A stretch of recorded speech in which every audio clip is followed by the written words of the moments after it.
ഞാനൊരു കാര്യം പറയട്ടെ, നമ്മുടെ ഇപ്പോഴത്തെ പണ്ടത്തെ നിങ്ങൾ സീരിയൽ എടുത്ത് നോക്കിക്കോളൂ. എനിക്ക് സത്യം പറഞ്ഞാല് ഇങ്ങനത്തെ ഒരുപാട് ആർക്ക് എത്ര താല്പര്യം ഇങ്ങനെ കെട്ടി തൂക്കി അല്ല ക്യാരക്ടർ അനുസരിച്ചിട്ട് ഞാൻ പറയാം. ചാനലിന്റെ ഇപ്പോഴത്തെ കുറെ കാലഘട്ടം മാറിയപ്പോൾ പല നമ്മുടെ അറിയാലോ ഹിന്ദിയിലും ബാക്കിയുള്ള ചാനൽസിലൊക്കെ കണ്ടിട്ടില്ലേ. അപ്പൊ അത് വെച്ച് വന്നപ്പോഴേക്കും ഇവിടെ നമ്മുടെ ചാനലുകളൊക്കെ കുറെ അങ്ങനെയൊക്കെ ഇൻസിസ്റ്റ് ചെയ്യാൻ തുടങ്ങി. പക്ഷേ ഞാൻ ഇപ്പൊ ചില സമയത്ത് ഒരു ഉറക്ക സീൻ ആദ്യം നമുക്ക് സീൻ തരുമല്ലോ. അപ്പൊ ഞാനൊരു ഭയങ്കര കല്യാണ സെറ്റപ്പ് ഒക്കെ ചെയ്തോണ്ടിരിക്കുന്ന സമയത്തായിരിക്കും അടുത്ത സീൻ ചേച്ചി ഉറക്കത്തിൽ നിന്നിട്ട് ഞാൻ പറഞ്ഞു അയ്യോ എനിക്ക് ഇതൊക്കെ തുറക്കും സമയമില്ല ചേച്ചി അത് മതി ആ സാരി ഇത് മാത്രം ഊരാ മതി ചേച്ചി ഇങ്ങനെ പറയുന്നതാണ്. നമുക്ക് ഒരു സമയം ഇതിനൊന്നും ടൈമില്ല എന്റെ പൊന്നു ഭായി.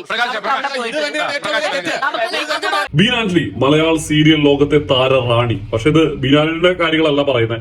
ശരിക്കും ഇങ്ങനെ ഒരു സംവാദം, അതായത് ശ്രീകണ്ഠൻ നായർ ഷോലെ തമ്മിൽ എന്ന പരിപാടിയിൽ ഇവരൊന്നല്ല കുണ്ടിരുത്തണ്ടേ.